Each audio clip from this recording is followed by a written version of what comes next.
Welcome, seekers and visionaries, to Oracle Mountain Chats. Here on this sacred virtual peak, we gather a space for oracles to share their wisdom, their visions, and their craft. It all began with a calling I could not ignore. One day, within a vision, I held this conch shell in my hands, and as I blew its resonant note into the world, I felt its vibration ripple across unseen realms. It was a summons, a signal to fellow oracles scattered near and far. I saw that we were on a mountain, vast and towering, reaching into the heavens. At its base, the world buzzed with life, people moving, creating, searching. Yet at the summit, there was stillness, clarity, and a circle of light. There, oracles stood, their gaze focused both outward and inward. They spoke of the energies they felt, the shifts they saw, and the whispers of the unseen. They weren't above the world, they were its witnesses and its guides. From this vision, OracleFest was born, a celebration of connection, insight, and the timeless wisdom that flows through us all. The message was clear. It is time. Time to meet upon this sacred mountain, to share what we hear, feel, and see. Time to bring the wisdom of the divine to a world that is yearning for its guidance. Through OracleFest, we've created a movement of community, all yearning to empower their own inner oracle. And here in Oracle Mountain Chats, we bring that spirit into a more intimate space. This is where the oracles gather to reflect, exchange ideas, and to explore what wishes to come through in the moment. This mountain is more than stone and sky. It is a meeting place of the realms, a threshold between seen and unseen, known and unknown. Here we gather as oracles to share the visions Spirit whispers to us, to speak of the energy currents flowing through nature and humanity, and to help guide those who seek answers in a world that often feels lost. So grab a seat, breathe in the mountain air, and join us as we begin today's chat. Whether it's an energy reading, a conversation about our craft, our path, or simply sharing a perspective on the world below, this is where we wait for more oracles to join us on the mountain. What wisdom will the mountain bring us today? Let's find out together. Step into this sacred space where the wisdom of the ages converges with the questions of the present. All right, here we find ourselves back on Oracle Mountain, and today we are joined by the beautiful Michelle Motuzas, beautiful in all the realms, all the spirit form and the in 3D form. There's so much that I want to say first in thanks to you, Michelle, because it is so personal to me that you joined OracleFest, being that your deck was the first deck I ever bought. This first deck ever was this Shamanic Healing Oracle deck. And it was long before I knew that I would be on a Shamanic Healing path. So I see it as one of the many doors that has opened me towards doing shamanic work myself. And you are a shamanic energy practitioner and oracle creator, and also creator of probably many things, because you also do the art. Not everyone does their own art. Yeah. So if anyone wants to see these decks that are so woven with intention, my empath energetics program participants, they love, but they call it the gut punch deck. Which, oh, really? Because that was my easy deck. That was the gentle deck, because so many empaths are like, I don't want to be like you. And it scares them. Like, oh, I'm going to make this really gentle and easy. So that's funny. It's so funny because I feel the same way. I'm like, you take on such it's a somewhat grueling journey. If you're a sensitive being, you're going to feel that more sensitively, more intensely anyway, right? So I think it's just a testament to the fact that they really get what you're saying, and so it hits them in a truthful place. Good. They say the same thing to me. Sometimes like I'm like a feather, and sometimes I'm more like a punch. Yeah. It's funny. The first deck, the deck you got first, originally, I would give it to people, people who not necessarily were card users or readers or even incredibly spiritual. And I remember my hairdresser, I had given her a deck and I came back and I said, "Oh, did you use it?" She leaned down, she goes, "It does not blow smoke up your ass. I'm just telling you that." I'm like, okay, Yes. it's truth. Yeah. Yeah. I think this is your voice. Your voice, Yeah. Michelle, is a voice of more truth, and how great it is to have that light with us. That's amazing. Thank you. And I'm glad to be here. Of course, of course. Okay, so we were getting into, as almost every time happens, I get into an interesting conversation about Mhm. probably what we're going to end up talking about on the call. And so we were just, gabbing and fixing ourselves before this recording, and started chatting about the idea of shamanism and its crossing with psychotherapy, with modern medicine, Mm. hopefully in the next while. I think it probably already has started weaving in more. But more and more and more is what we would like to see. And also talking about this idea that is endlessly fascinating to me of people leaving this version of reality, but not feeling safe to like come back and to this realm, So I and mediumship as well. So I think what you had mentioned when we were talking about this potential project, you were talking about voices. And I always say when I tell people stories, and if they're not completely entrenched in this spiritual world, I always say, I hear voices in my head and I listen to them. Yeah. I also fight with them. But, so when you're starting on a spiritual journey and doors and abilities and, energy centers start opening up, people, if they don't have someone to help guide them, they can think they're crazy. And I don't like using that word crazy, but they're like, am I schizophrenic? I'm hearing voices.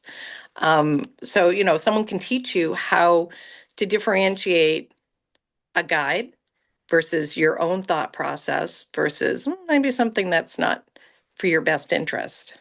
Absolutely. Because there must be some really interesting cases where people are connecting with um, voices of spirits who have Hmm.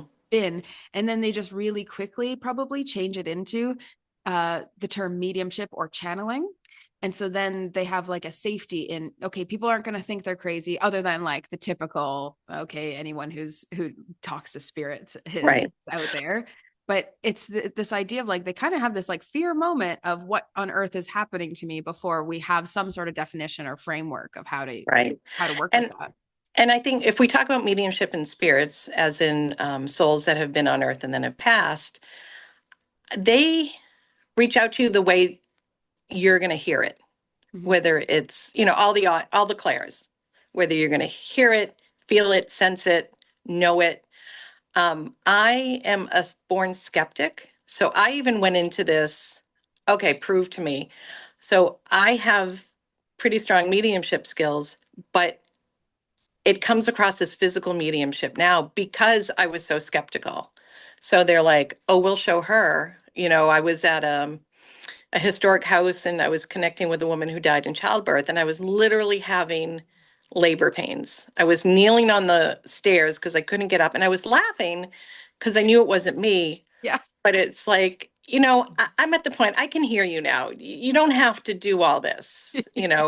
I connect with someone who had died from a heart attack and I feel the pain. And for a longest time, I would say, "Oh God, what did I eat? Right. What did I do to cause this feeling in me that just suddenly came out of nowhere?"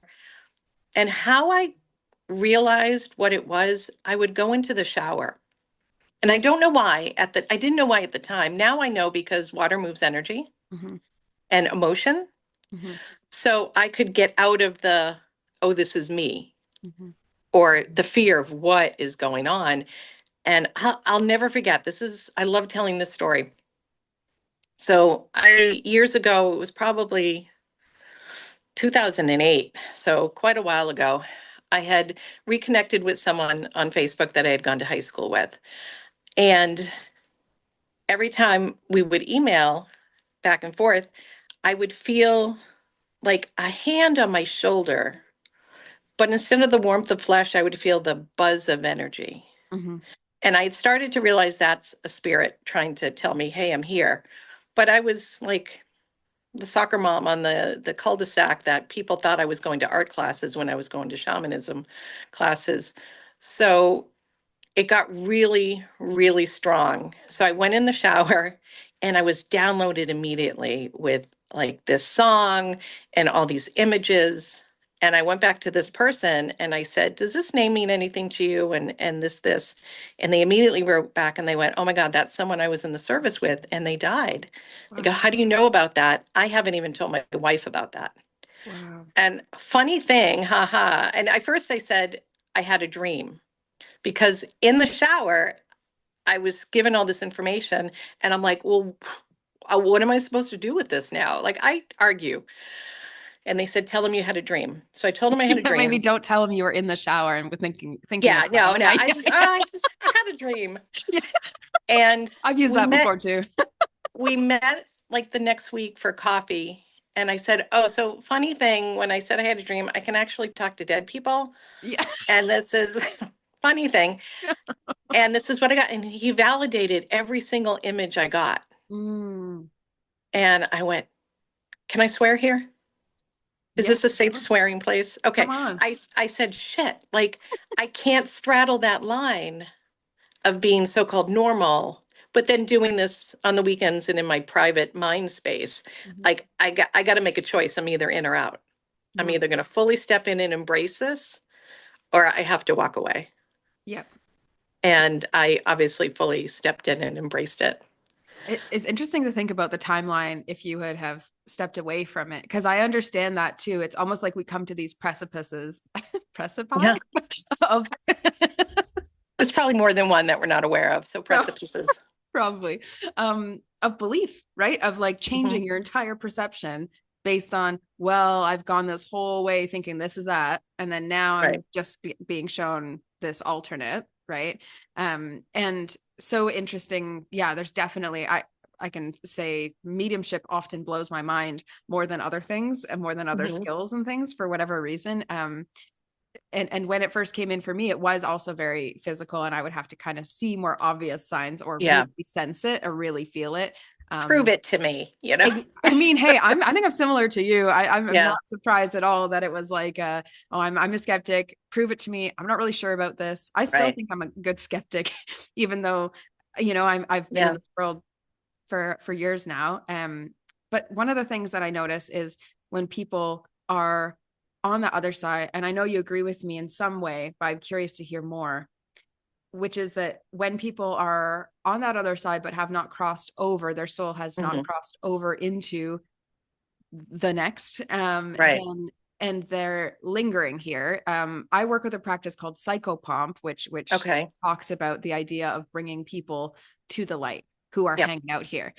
So tell me a bit about how you see that, because that's a So, shamanic perspective more so than right. how we look So, at yeah, through the shamanic lens, we see it as, and I used to belong to a ghost group, and our it. motto was drama in life equals drama in death. Right. So, we're all vibrations. We know that. We're a soul from the divine creator, and we are a body from the earth. So our earthly body enables us to move energy, to experience emotions, to let it move on. Because if you think about all the healing work you do, it's focused on the body and your energy centers. When someone dies, and if they're at a really low vibration or, tons of drama, they can be at a level that doesn't allow them to see, the light, the doorway, the tunnel, their loved ones who have passed, beckoning them in, all the stories we hear from near death experiences. So they get stuck on this earth plane, but they don't have a physical body to move the energy that they're stuck in, Mhm. if that makes sense. Like our body's the transistor radio, and the energy and the emotions are the sound waves. They can't access them, so they're stuck in it. um, Two examples, like they always say that a lot of people, when they go pass out drunk, it's, so where are you doing that? You're doing that in a bar, you're doing that in a place that has a certain vibration. So if you die in that vibration, that's what you're going to be attracted to because that feels familiar. Mhm. So sometimes we call, like, they'll just step in and kind of take over your body. And it's not scary. It's not like the movie where these demons, it's just a soul trying their best to either feel comfortable again or move energy. Right. Um, Yeah, it's not like it's trying to find a host to do like near yeah, terrible exactly. things, right? Yeah. Exactly. Exactly. They're not like I don't get the sense most people are malicious actually. I kind of Yeah. and I know it's a bit of absurd. Some people think I'm a bit too lover light or naive when I say that. I know terrible things happen and boy have I been through some, seen Yeah. some, know about just the atrocities that happen on our world. And yet I every time I connect with someone who has not lived a great life and is Yeah. stuck in that in between, or has been sick, right? There's often like a sense of soul innocence that when I speak to them, I hope that they understand I'm not judging them. That life was that life, and the Yeah. soul is the soul, and it needs to shift on. Yeah. But they can sometimes also be like grieving what they've done. So we might Right. also be sensing like a really negative energy, and it might scare us because we're unfamiliar with that density that they're Yeah. carrying, right? Because think about it, grief and shame are the lowest vibrations. It's Absolutely. not anger. No. It's grief and shame. Yeah. So when you die in that energy, so the other story I use, I live in the New England area, which has for our country the most history. We were doing not a ghost hunt, but people had called us in to this famous house just to see what was going on. They didn't want us to move anything. And it was fine. It was cool stories. Close to it was the bridge in Lexington and Concord, where the shot heard around the world, where the Revolutionary War started. So we're like, and we're all shamanic practitioners in this ghost group. We're like, let's go down to the bridge and see what we feel. It was at night. We did a circle, which is an amazing practice to have like-minded people come into an energy circle and you connect your energy and you raise your vibrations. When we did that, we felt so many souls who have passed, like we were their light. We were a beacon for them now. And we were talking to them a little, communicating with them a little bit.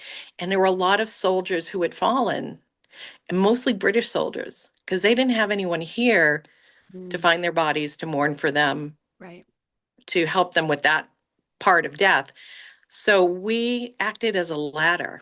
They Mm, were able to come into our energy field and through our energy raise their vibrations, and we felt so many, I keep getting chills, so many of them move on, like like finally their souls were able mhm. to move on, which was so cool. So when I look at mediumship, I don't do mediumship readings. I will teach someone how to be a medium before I will do a mediumship reading, because I know what people are coming to me for. They're Yeah. coming to me because they're in grief and they're sad and they want reassurance. Mhm.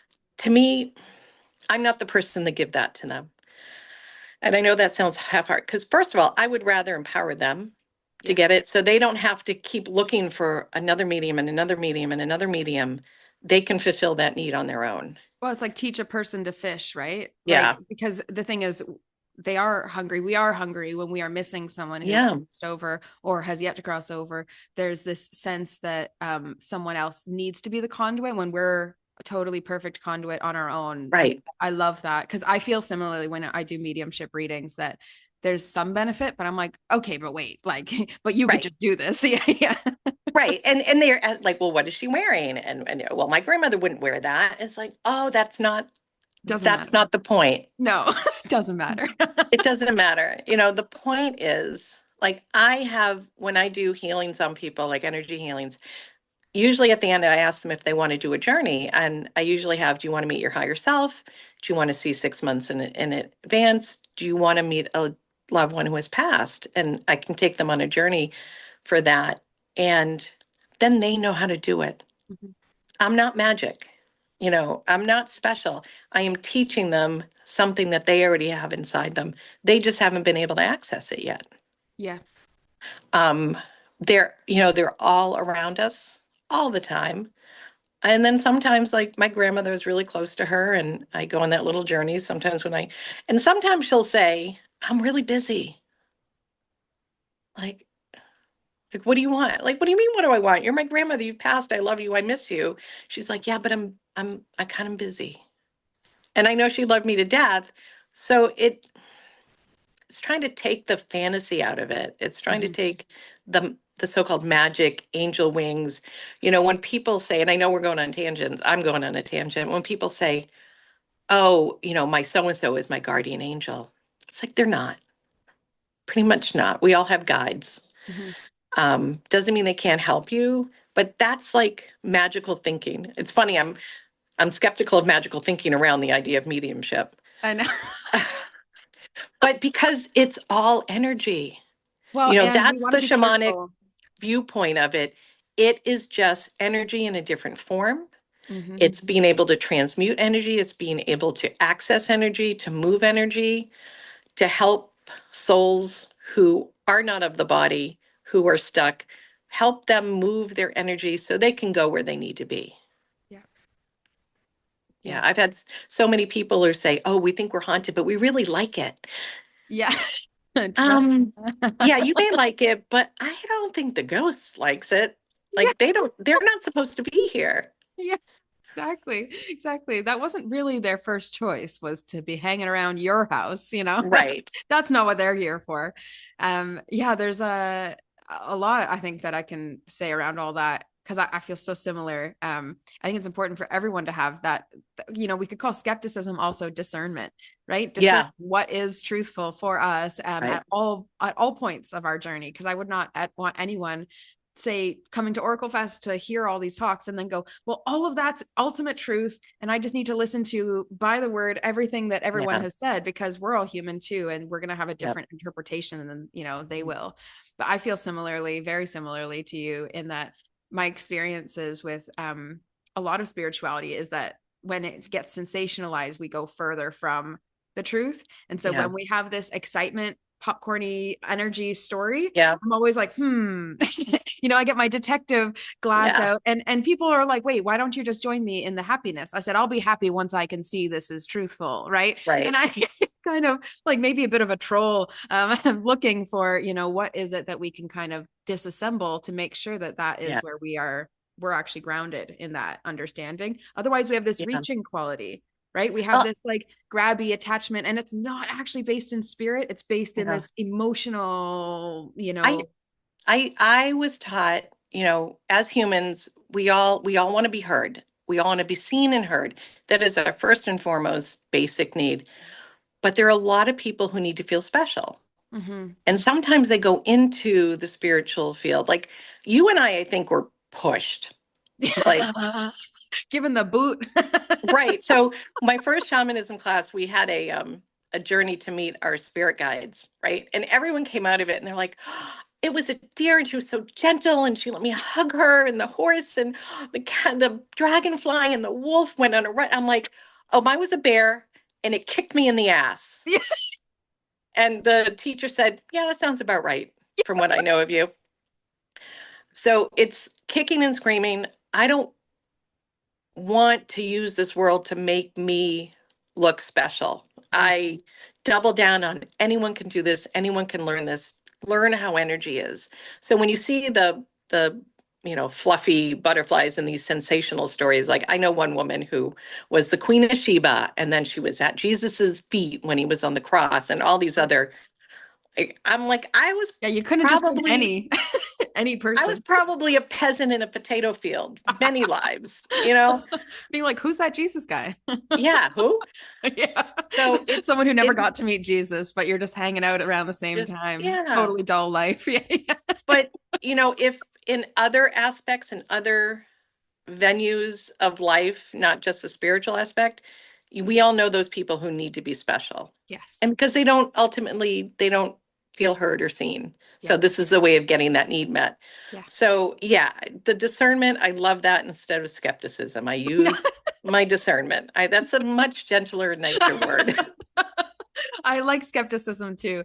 I do think it's important. I think it's actually becomes ever more important the more immersed in something you get, so that you also Yeah. stand here in this 3D finite reality Mhm. and that you're like grounded here. Because what is the challenge with a lot of people who go running away into a non-ordinary space? It's that they do not like or have some resistance or some judgment of what 3D space is, you know? Right. Yeah. Yeah. Yeah. And I can really think of a lot of examples of mediumship moments where I think, oh, but this person is just asking to know that that person has a spirit. And so then aren't they Yeah. also asking me, do they have a spirit? And then we could get into a really Right. interesting one-to-one, Yeah. you know. But of course, if you're just doing a little reading, then you don't have that depth to get into. They're really questioning the nature of life itself. If they're wanting a Right. mediumship reading, they're really questioning all of it, I would think, Right. at some point. um yeah, it's Because an it's, opportunity. the fear. I remember, I think it was between 8 and 12 when the concept of death hit me.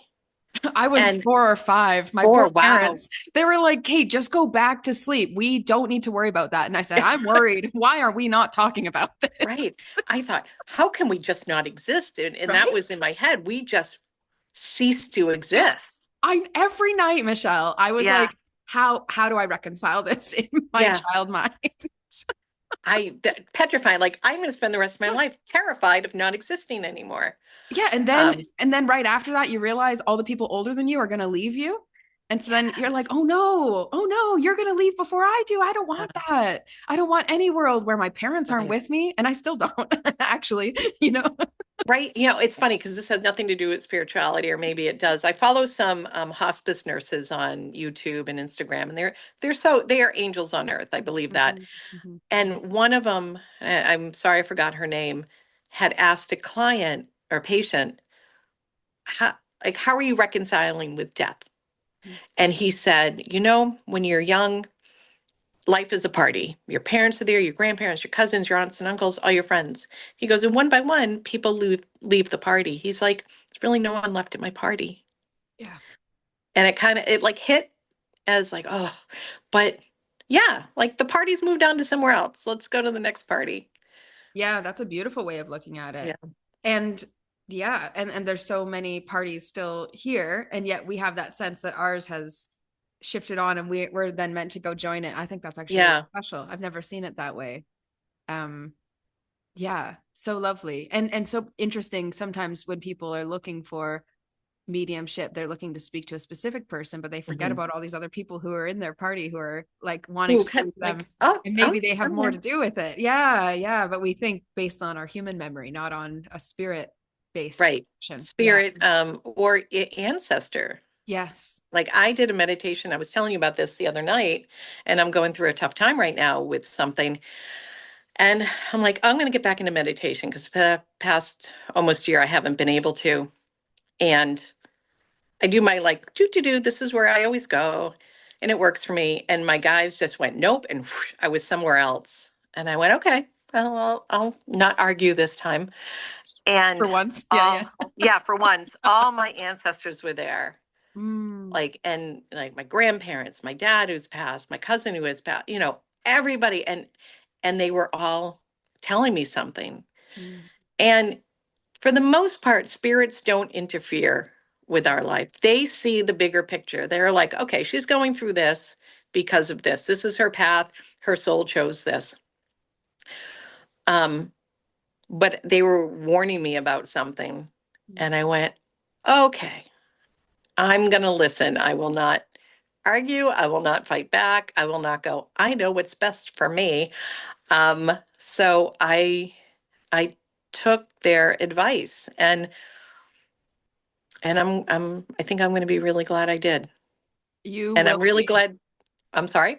I said you will be. You Yeah. will be. Yeah. And That's some I'm strong advice. glad that they stepped up because, I have friends who, like, I was not dissing any church or religion, but I was brought up Catholic. And there's a lot of mysticism in the Catholic Church, in Yes, the there is. Catholic teaching. And I have friends who go, how could my mom who has passed, how could she let this happen to me? Something challenging that came up. And It's because she sees the bigger picture. Mm-hmm. And she is reconnected with her higher self, who knows that we're all eternal and nothing's really bad. And that's the duality of this realm Mm-hmm. is, labeling things good and bad. And then there's an emotion that gets attached to it. And then there's the vibration. And then if we don't move through it, we're stuck in that emotion and vibration. And then we attract more of that same thing. And then it's really bad. And we were right in saying this is bad. It's people need to understand how energy works. And probably people who have passed on are probably a little less scared of death because they've been through it. So they're not trying to Oh, protect us the same way our human brain is trying to protect us. Because no. our human brain's trying to keep us alive. That's fair. That's fine. That's what That's it's what it's here created for. for. Yeah. Yes. Yeah. It's interesting, Michelle. I have this I wasn't even thinking I was going to share this, but as you just shared that story about getting a message and Hmm. saying, I'm going to actually listen to this, because it's very odd that they would interfere out of kind of Right. nowhere, Right. right? I had one that I ignored, and oh my gosh, it's so funny. And it was happening to me last year. It's funny to me now, of course. It's not so major. It was about a connection, right? But I was in a connection, and I was at this beautiful sound healing and going on my little journey. Do. I know Yep. where I'm headed. I know what this is. Yeah, it's Right. same kind of story. And my grandmother, who I had a bit of an uncomfortable relationship with in person Hmm. because we didn't really know each other. I met her twice. Both times as a child, she taught me how to cross stitch. And then when I was in my adult life, she sued my father over ancestral heritage items that I Oh. slept above my whole childhood. So why do you think I was so the way I am? Yeah. Sleeping upon these cursed Scottish ancestral items. Anyway, so I didn't really know her much, and I didn't really have I was like, who does that to their son? That's such a weird Right. thing. And I can't understand her. Now she's moved on, to she's passed away, that I have this different relationship now. That I was really resistant, to even opening the doorway, because I thought, no, we don't need to talk. I'll just Hmm. talk to all these other guides I've been. And she's sitting there, wait, okay, I'll wait. I'll wait for you. That's fine. But she always shows me a cross-stitched image and reveals it to me, and then I need to go interpret it. And so it's this like, okay, we can kind of be at a distance. You show me something, I say, hey, Yeah. thanks. I'll go process that later. This one was so different, and it was so funny. She cross-stitched a wolf in sheep's clothing and Oh. showed me, and then started pointing furiously at this person who was laying next to me at this sound bath. And I went, oh my gosh, this is right. I went, this is so uncomfortable. I don't know what to do. I shouldn't be Moving here. away. Totally. And then Yeah. I lived on this property where the sound bath was, because I was at Hmm. this retreat center, right? And so we're in my place after. I'm going, oh my gosh, should I say something? What do I do? Do I just walk away now? And I Yeah. had this strong questioning of, and in the next week or so, I was like, I think maybe we should, just walk away from each other, connection wise. And they were like, no, I don't think that. And I said, oh, okay, because I thought I was trying to protect them. Meanwhile, I ought to have protected myself, because Oh. I was the one who ended up getting hurt in that connection in the end. Hmm. Not for very long, but you just look at it and go, okay, grandma, never again am I going to ignore anyway, because that was you building trust with me. And I Yeah. recognize I didn't respect it. Right. And that was my Yeah. own thing to deal with. My lack of respect for her, or for the non ordinary, or for myself, Yeah. created that. Then a few months later, I saw that person absolutely was a wolf in sheep's clothing. So I wild. and sometimes we're meant to experience that so we That's can it. have the discernment for the next chapter. I said So to her, never again am I going to get that uncomfortable from a vision and not follow. Right. Like, right? yeah. Like, listen, you can ask questions. But so years ago, and when I was first starting, I was visiting a friend from the shaman class. She had gotten a new apartment, and I was going to go see her. We're going to have lunch, and I'm leaving my house, and I went, "Oh, I need to bring something," because I was taught never show up at someone's house without something. Yep. And I heard, "Bring her a rock," because then I look at my living room and I have all these rocks that I collect, like most of us. And I went, "I'm not going to bring her a rock." Like, so I went and like rummaged, and I got a bottle of wine or something, and I picked up some flowers. And I get to her apartment, and I see she had decorated, and she has rocks all over. And I tell her the story, and she goes, "Oh, I would have loved one of your rocks." And I went, "Okay, I'm gonna pay more attention." But Yeah. people always ask, how do I know if it's guidance or if it's like my inner Yep. conversation, my inner thoughts, my ego, whatever? And I have a really good trick for this. So if you take a book, just a random book, open it up, and read the first few sentences. Read them out loud. So you're going to read it. You're new to it. You don't have any inflection. You don't have any emotion about it. You're just going to read it and then go back and read it again. And this way, your brain's like putting in the inflection, making funny voices. If it's a dialogue, that's your ego. The first one is guidance. Oh, There's no emotion. I've had messages that are intense. I was driving one night on a 2-lane highway, and you know how sometimes at night you see the headlights and you think it's a curve in the road, and I heard move, and I turned and there was someone coming at me whoa, going the wrong way on my whoa. side. Ooh, There was an emotion in it. It was an intensity, which is yes. different than the emotions and the inflections. Yes, So definitely. that's a nice clue if you're new to this, how to differentiate what you're hearing. Absolutely. Yeah. I mean, my mom is not so she just kind of believes that okay, mothers have intuition and that's all there Yeah. is to it. And you know, she's not looking to dive deep, right? That was my duty was to dive deep.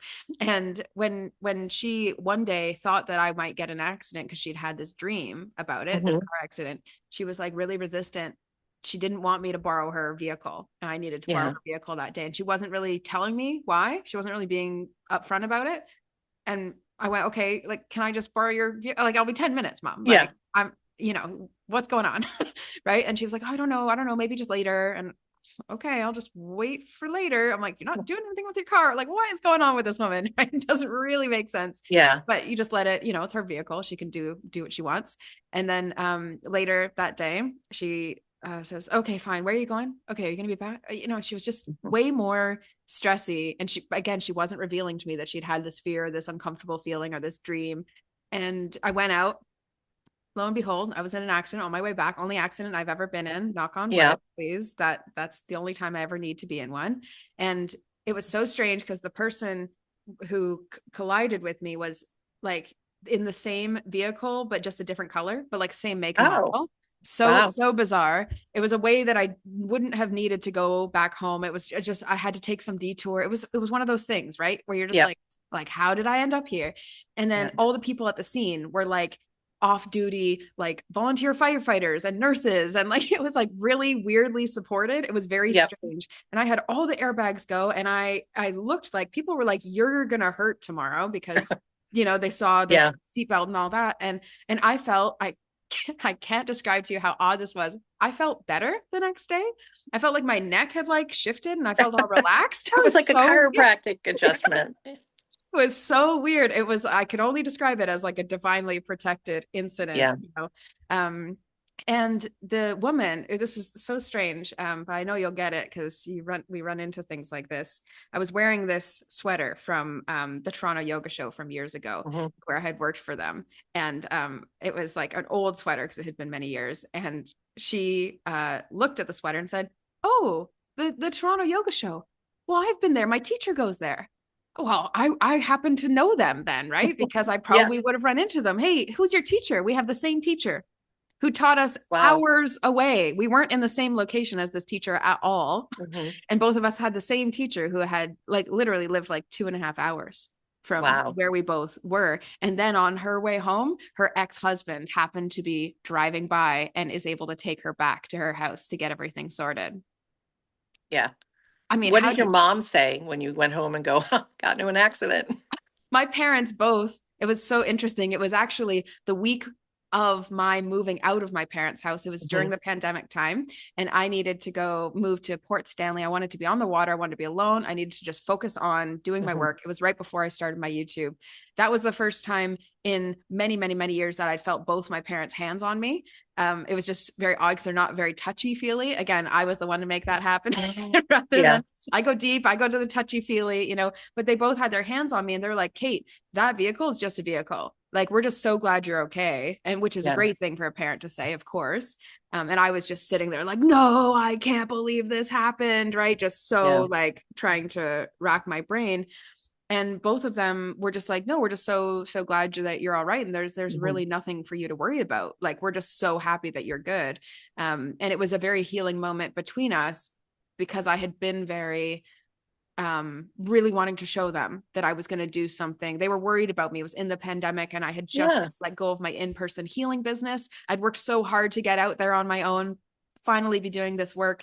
And then, back at the parents' house. Right. And so Yeah. they knew the struggle that I was in was in person, like in my Internal. Yeah. absolutely. And so it was very healing because I thought that the struggle was external, that I was trying to show them that I wasn't failing and I was doing okay and I was Yeah. going to figure it out. And I have figured it out.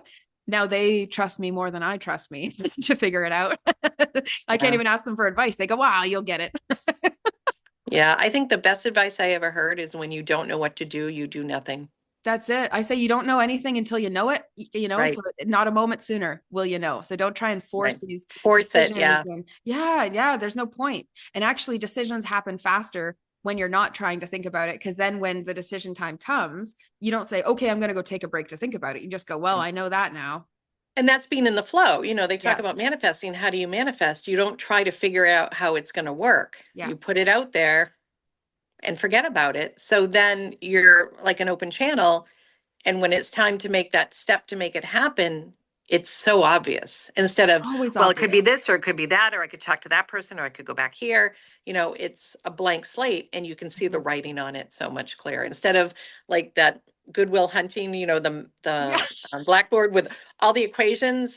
You couldn't find anything, but Yeah. you erase it. Exactly. Yeah. Great reference. I love me some Goodwill Hunting. That movie is close to my heart. I love it. And I really understand what you're saying too about I would just call it like bringing things into neutrality, right? Like that idea that actually if we have all this excitement and fear around something, it's very difficult to get that, and we end Yeah. up then spending our time overthinking, right?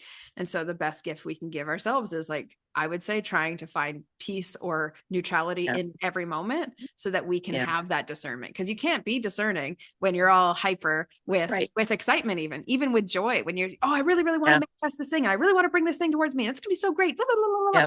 Okay, what's here? Right. What's And here? where's room for it?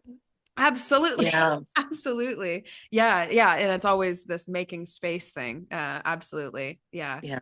Yeah, very interesting. Oh, any other Ah, things or thoughts coming to? I feel like we went in so many amazing tangents, sure. but yeah, it's so good. We were talking about, like, I consider myself, as you do too, an introvert. And, but once I start talking about this, I don't shut up. I could Yeah. talk for hours, because it's exciting and it can be life changing. Mm, And we've both seen it. yeah. How, and we're talking about the OracleFest that's coming up at the end of this month. And granted, Oracle cards, tarot cards are not for everyone, Mhm. but for the people who they resonate with, it's an amazing tool to access your higher self, guidance. Um, you talked about psychotherapy at the beginning. I have so many therapists email me from all over the world every month about how they use my cards Mm. in their practice. So I think it's a lot further along than we had hoped for. Yeah, I love to hear that. And I have psychotherapists joining my empath energetics program Yeah. and saying, "Oh wow, we really need that." I've had clients who come to see me and say, "My therapist told me I need to see you more, and so Oh, I'm going wow. to do less sessions with them so that I can afford doing Yeah. both." And I'm like, "Excuse me, like a therapist I've never met has validated my work so Yeah. much that they say, "Hey, let's split here and let's both do this, even though we're not even talking." Like that, I have chills now. Yeah, It's I got amazing. chills. That is amazing because people Yeah. are starting to see, like, the non-tangible, how important it is. They're treating soldiers with PTSD with drumming circles Oh, because it's such a um like an intuitive and primal way to access your emotions and move energy. absolutely. Yeah, it's this reminder of being in the womb, but also being part of our whole collective. And I Yeah. think whenever we have an isolated world who is suffering, right, which is, Hmm. as long as I've been alive, that's what I've seen in Yeah. the world. That anything that brings us into unity beyond those divisions and borders that were created so many years ago, Yeah. or in Canada on Turtle Island, not so many years ago, in my opinion, it feels like, And falsely created. Like it's Absolutely all falsely. illusion. Yeah. Totally, completely. I think that's what has brought me towards the shamanic path, because it feels much more based in truth of Mhm. the human practices, of all Yeah. humankind. We've all drummed, since we could hit a rock with Yeah. another rock, Or in just listening to our mom's heartbeat when we were infants. I don't practice shamanism in terms of we're going to do the panther ritual or I look at shamanism as connection to the energy of all living things. Mm-hmm. Mm-hmm. And don't think you can get much more basic and simpler than that. I'm not here to throw out jargon. I, I countered so much of that when I started on my path. I'd go to random workshops that people were having and the jargon and the specialness, like, oh, you don't understand that? Oh, you poor thing. And I'm like, no, speak to me the way, pretend I'm 3 years old and explain it to me. I'm pretty Yeah. bright. I can get it. Yeah. And that was discernment. That was Yeah. a lot of discernment. So I do not throw jargon around. I basic simplify things down and not to talk down to people, but to make it so it's so accessible to anyone who wants to learn about energy. Absolutely. It ought to be accessible if we are doing our work as Yeah. healing practitioners or light workers or guides or however people are going to say. I think it's our duty and our Yeah. job to not go so esoteric and intelligence focused that we lose the connection to what is actually reality, Right. and to the people sitting right in front of us. What do they need right now? Just like the medium Right. readings, what do you actually need? You want to feel like you're actually connected, or that you understand how life and death work? That's a different conversation. Come step in and we'll just talk Right. through. We'll see where we get to, right? And we can Right. we can shift perceptions with all of these people having more comfortable experiences in the Mhm. non-ordinary and accepting it more, instead of denying or gatekeeping as well, And right? yeah, and not depending on other people to bring that Yeah, experience to you. absolutely. Yeah, Yeah. that we are going out in search of finding and also checking in with our own Yeah. internal system. Because yeah, you can run in many spiritual circles and still not find yourself feeling spiritually connected. Yeah. And that's just a reality of how it is, right? And you Yeah. can find yourself in a forest and find yourself speaking to God in a way that you've never had in your life. So we Right. don't know when those moments are going to be.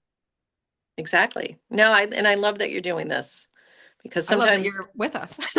like you feel isolated sometimes. Yeah. It's like, oh, there are other people who think like me. Oh, good. Yeah, I know. I feel so at home chatting with you, Michelle. It's like I Yeah. feel like I've known you for so long. When we first met, we were talking about Scotland and our connections. Yeah. And I feel like I've had you with me. Well, I have had you're with Yeah. me You've had for your years. cards. Yeah, I know Yeah. you. Yeah.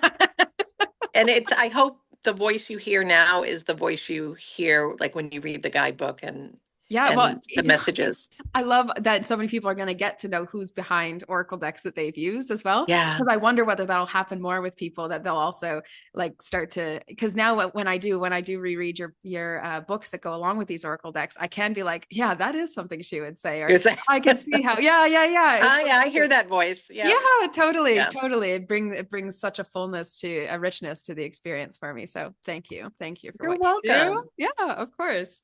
And thanks for being a part of OracleFest. I know people are gonna jive more with. You know what Yeah. I've said about you. I just find you such a raw and authentic person, and it's that realness that is really important for this work. I don't love glossiness if we don't need it. Yeah. Yeah, yeah. I wish I was glossy sometimes. It's fun to be glossy every now and then. It I is. get glossed up sometimes, we're not going to say no to that completely, Yeah. but for spirit based things, there's Yeah.